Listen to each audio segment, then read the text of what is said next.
You can't listen to any newscast or read any newspaper without coming face to face with the horrors of the unrest in Ukraine. For me, it all came into full view when I went to Poland and the Ukraine border just a few short weeks ago. Hi, Greg Yawitz, Board Chair of the Jewish Federation of St. Louis.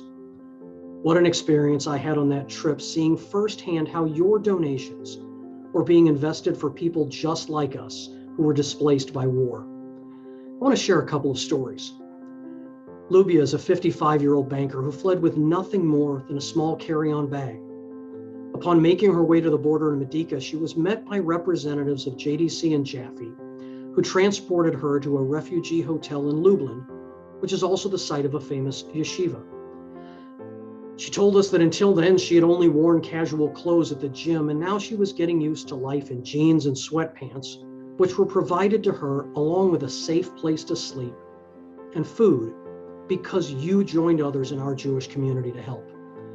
And then there's Irina, an esthetician who fled from locked bomb shelter to locked bomb shelter before finding refuge in one without power until it was turned on after 3 days, and where never during her term in the shelter was there running water or plumbing. She shared with us that the shelter got so crowded, people had to sleep sitting up until they made their way to the border, where she was met with open arms by our people, who got her and her teenage daughter to Lublin, where the next chapter of their lives can begin.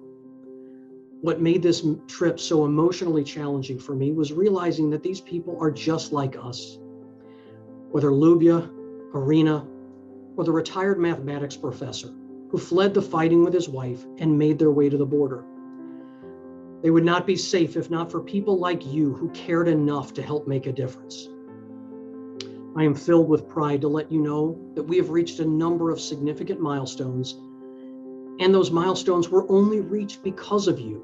And for that, our community, our Jewish Federation, Jewish Federations of North America, partners such as the Jewish Agency for Israel and the American Jewish Joint Distribution Committee, as well as millions of refugees, owe you thanks. To date in St. Louis, we have raised over $750,000 for the relief effort, and nationally, our federations have raised almost $60 million.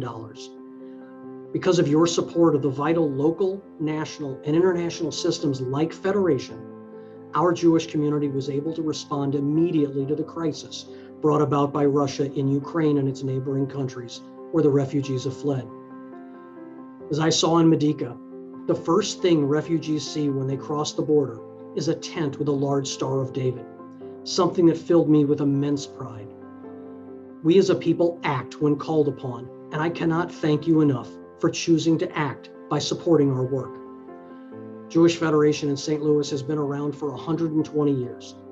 And while a crisis like what is going on in Ukraine is thankfully very rare, without a strong Jewish Federation here in St. Louis, we would not be able to respond swiftly when tragedy strikes. When a pandemic hits and we need to ensure our over 60 community partners keep going. And most importantly, we would not be able to continue to work together toward a vision of a vibrant, engaged, and inclusive Jewish community. You have chosen to help, and as the board chair of our federation, I cannot thank you enough. Thank you.